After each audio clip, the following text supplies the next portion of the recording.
Hey everyone, hope you're doing well. My name is Mark. I'm glad you're here today. Thank you so much for tuning in. I wonder, have you ever dealt with a tangle or a mess? Maybe if it was fishing line, or maybe you got some gum like in your hair and it was just this tangled up mess. Have you ever dealt with that? It can be super frustrating. Maybe your shoelaces.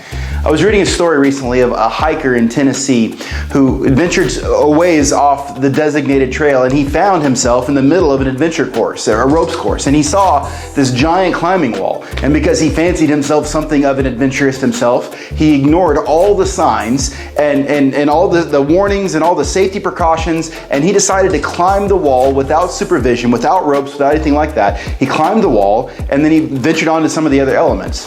Eventually, he found himself in a pretty precarious situation because his feet and torso got tangled up in some ropes, and he ended up falling and hanging upside down. In fact, the man hung upside down for 2 days, tangled up in the ropes. And it wasn't until another hiker actually passed by that found him, that helped him get down. They took him to the hospital, and doctors say that it was a miracle that he survived hanging upside down for 2 days the way he did.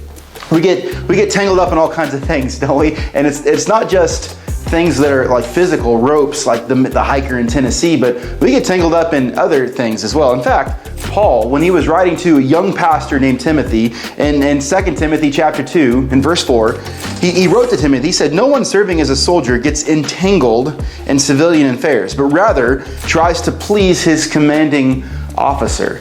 So Paul is writing to his young protege Timothy, his son in the faith, and he's saying, look, don't get caught up in civilian affairs. Well, Paul is using military language to communicate something to Timothy. What are civilian affairs? It's the ordinary stuff. It's things like your job and your hobbies and other people's drama and social media and things like that. We get all kinds of tangled up in things that don't ultimately matter. I want to suggest to you today that maybe our greatest fear in life should not be of failing, but of succeeding at things that don't ultimately matter. How many of us go through our lives succeeding at things that have zero eternal implications? How many of us spend our days and our weeks and our months and years wrapped up and entangled in things that have zero eternal implications whatsoever? We get caught up in things that they're not even going to matter, 5 minutes from now, but we get passionate and we get wrapped up in them. And really, what Paul tells us, what he told his protege, his son in the faith, is don't get entangled in those things.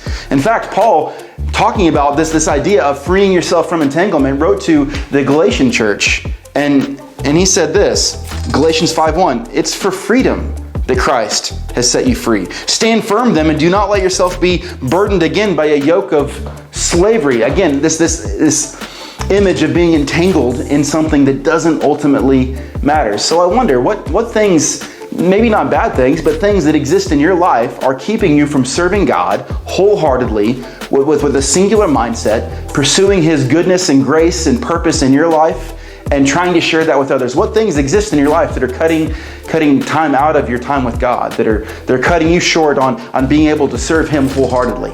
They may not even be sinful things, but they're things that we can get entangled in that don't ultimately matter. I wonder, if you were to take stock of your life, what are those things, and what would it look like to stop getting entangled in them and instead be wrapped up in love, passionately pursuing Jesus Christ as Lord and Savior?